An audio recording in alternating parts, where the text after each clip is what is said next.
innalzato all'altare principale. Non si sentì a chiesa pura voce, solo da cervi un battito dell'ale.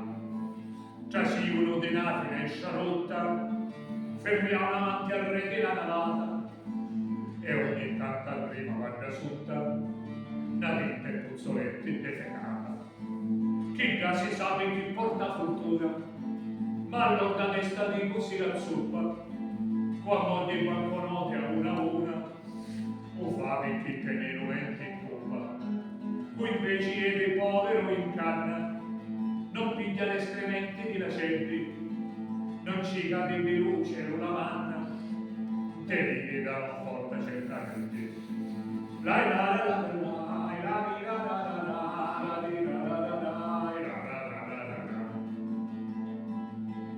ma lo Signore sempre in crociera e sente la parola di qualcuno, di quelli che non tengono la bandiera, non sono netti né aiuta nessuno. S'avvicinava all'altare maggiore e cominciò a guardare verso Suso, perché voleva parlare allo Signore, domani c'avi affari, era curioso. Signore, un bacione mi tartassa, mi piglia a colpire niente il polone, spesso morto di fame e numerassa, da via come mi cascono i guasoni. Ti prego Gesù mio, dammi aiuto, lei mi incontro sta brutta persona, gente mi giudicano hanno voluto, e servano vinciuto la sfortuna.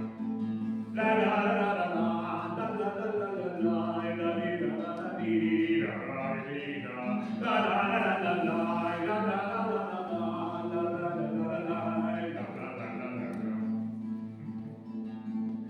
ma lo Signore pronto lo guardava, ecco come ci possetta il rispondino, un uomo come Mattia camminchiuvavo e allora al mare poi mi uscicino. Ecco mi cerca io propria mia, che sogno su una stanco cimpizzato, picchia un bastone, ne esce da via, e questa è chi lo picca in stato. Lo povero capito di Cristo dire, capire che si morì a salvare, con potenti subito a riempire, e un uomo libero a diventare.